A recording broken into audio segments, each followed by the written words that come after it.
भगवते वासुदेवाय नमः। बोलिए बृहस्पति देव की जय, विष्णु भगवान की जय। आप सब भी कमेंट में विष्णु भगवान की जय अवश्य लिखिएगा। आइए आज के वीडियो में हम बृहस्पतिवार व्रत कथा का श्रवण करेंगे। बृहस्पतिवार के व्रत में भगवान विष्णु की पूजा की जाती है। भगवान विष्णु की पूजा के दौरान केले के वृक्ष की जड़ में चने की दाल, मुनक्का और गुड़ से पूजा की जाती है। फिर हाथ में चने की दाल, गुड़ और मुनक्का लेकर बृहस्पतिवार व्रत की कथा का श्रवण किया जाता है। कथा सुनने के उपरांत उस चने, गुड़ और मुनक्के को केले के वृक्ष की जड़ में समर्पित कर दिया जाता है।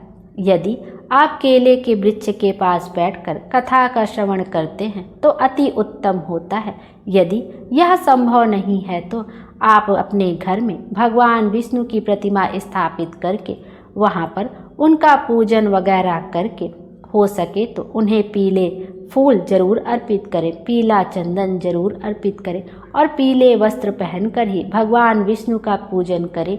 और बृहस्पतिवार के व्रत में नमक का सेवन नहीं करना चाहिए और पीला भोजन ही ग्रहण करना चाहिए। उसके बाद आप भगवान विष्णु की प्रतिमा के सम्मुख एक घी का दीपक जला लें और हाथ में थोड़ा सा गुड़, चना और मुनक्का लेकर भगवान बृहस्पतिवार की व्रत कथा का श्रवण करें।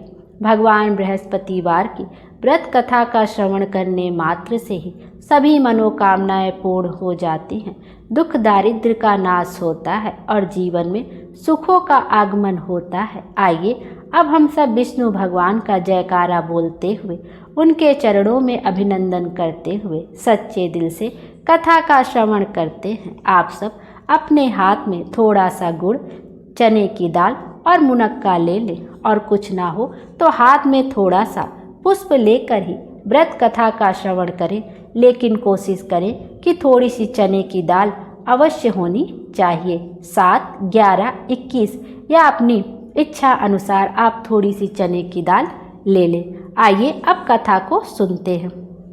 किसी गांव में एक साहूकार रहता था जिसके घर में अन्न, वस्त्र और धन किसी की कोई कमी नहीं थी, परंतु उसकी स्त्री बहुत ही कृपण थी, किसी भिक्षार्थी को कुछ नहीं देती थी, सारे दिन घर के काम काज में लगी रहती।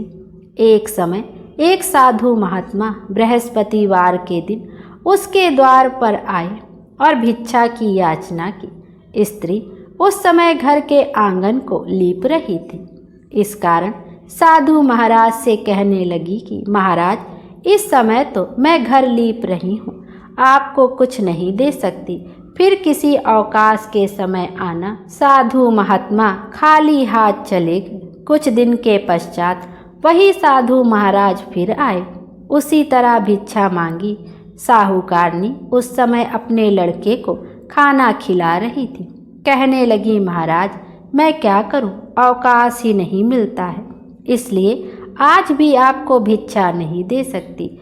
तीसरी बार महात्मा फिर आए और उन्हें फिर उसी तरह से उसने उन्हें टालना चाहा, परंतु महात्मा जी कहने लगे कि यदि तुमको बिल्कुल ही अवकाश हो जाए तो तुम मुझको भिक्षा दोगी।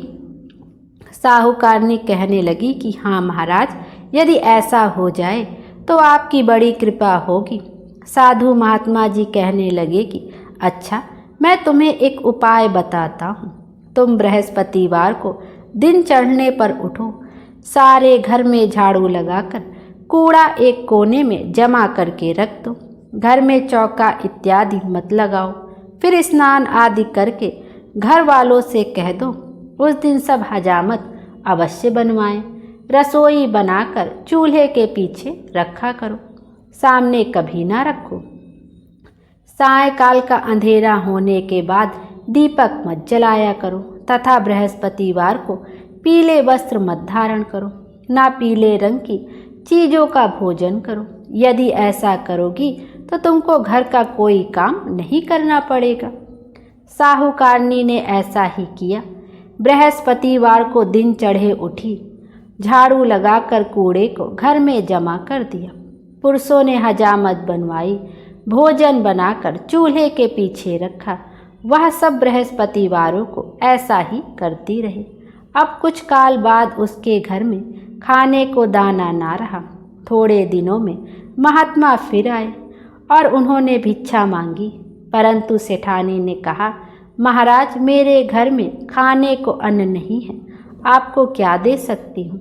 तब महात्मा ने कहा, जब तुम्हारे घर में सब कुछ था तब भी तुम कुछ नहीं देती थी, अब पूरा पूरा अवकाश है तब भी कुछ नहीं दे रही हो, तुम क्या चाहती हो वह कहो। तब सेठानी ने हाथ जोड़कर प्रार्थना की, महाराज, अब कोई ऐसा उपाय बतलाए कि मेरे पहले जैसा धन धान्य हो जाए। अब मैं प्रतिज्ञा करती हूँ कि आप जैसा कहेंगे वैसा ही करूँगी। तब महात्मा जी ने कहा, बृहस्पतिवार को प्रातःकाल उठकर स्नान आदि से निवृत्त होकर घर को गौ के गोबर से लीपो तथा घर के पुरुष उस दिन हजामत ना बनवाएं। भूखों को अन्न जल देती रहा करो, ठीक सायाकाल दीपक जलाओ। यदि ऐसा करोगी तो तुम्हारी सब मनोकामनाएं भगवान बृहस्पति जी की कृपा से पूर्ण होगी। सेठानी ने ठीक वैसा ही किया और उसके घर में धन धान्य वैसा ही हो गया जैसा कि पहले था। इस प्रकार भगवान बृहस्पति जी की कृपा से वह अनेक प्रकार के सुख भोग कर दीर्घ काल तक जीवित रही। बोलिए भगवान विष्णु की जय, बृहस्पति देव की जय। आइए अब बृहस्पति देव की आरती का भी श्रवण करते हैं। ओम जय बृहस्पति देवा, जय बृहस्पति देवा, छिन छिन भोग लगाऊं कदली फल मेवा। ओम जय बृहस्पति देवा, तुम पूरन परमात्मा, तुम अंतर्यामी, जगत पिता जगदीश्वर, तुम सबके स्वामी। ओम जय बृहस्पति देवा, चरणामृत निज निर्मल, सब पातक हरता, सकल मनोरथ दायक, कृपा करो भरता। ओम जय बृहस्पति देवा, तन मन धन अर्पण कर जो जन शरण पड़े, प्रभु प्रकट तब होकर आकर द्वार खड़े। ओम जय बृहस्पति देवा, दीन दयाल दयानिधि, भक्तन हितकारी, पाप दोष सब हरता, भव बंधन हारी।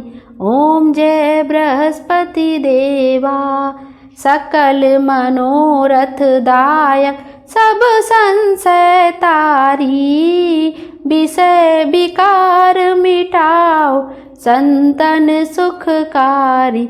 ओम जय बृहस्पति देवा, जो कोई आरती तेरी प्रेम सहित गावे, ज्येष्ठानंदानंदन सो निश्चय पावे। ओम जय बृहस्पति देवा, स्वामी जय बृहस्पति देवा, छिन छिन भोग लगाऊं कदली फल मेवा। ओम जय बृहस्पति देवा। बोलिए बृहस्पति देव महाराज की जय, विष्णु भगवान की जय। आइए अब विष्णु जी की आरती का भी श्रवण करते हैं। ओम जय जगदीश हरे, स्वामी जय जगदीश हरे, भक्त जनों के संकट क्षण में दूर करे। ओम जय जगदीश हरे, जो ध्यावे फल पावे, दुख बिन से मन का, सुख संपत्ति घर आवे, कष्ट मिटे तन का। ओम जय जगदीश हरे, मात पिता तुम मेरे, शरण गहूँ मैं किसकी, तुम बिन और न दूजा, आस करूं मैं जिसकी। ओम जय जगदीश हरे। तुम पूरन परमात्मा तुम अंतर्यामी, पार ब्रह्म परमेश्वर तुम सबके स्वामी। ओम जय जगदीश हरे। तुम करुणा के सागर तुम पालन करता, मैं मूरख खल कामी कृपा करो भरता। ओम जय जगदीश हरे। तुम हो एक अगोचर सबके प्राणपति, किस विध मिलूं दया मैं तुमको मैं कुमति। ओम जय जगदीश हरे। दीन बंधु दुख हरता तुम रक्षक मेरे, करुणा हस्त उठाओ द्वार पड़ा मैं तेरे। ओम जय जगदीश हरे। विषय विकार मिटाओ पाप हरो देवा, श्रद्धा भक्ति बढ़ाओ संतन की सेवा। ओम जय जगदीश हरे। श्री जगदीश जी की आरती जो कोई नर गावे, कहत शिवानंद स्वामी सुख संपत्ति पावे। ओम जय जगदीश हरे। स्वामी जय जगदीश हरे। बोले विष्णु भगवान की जय। विष्णु भगवान हम सब की मनोकामना पूर्ण करें और हमारे जीवन को खुशियों से भर दें। Thank you. Radhe Radhe. Hare Krishna.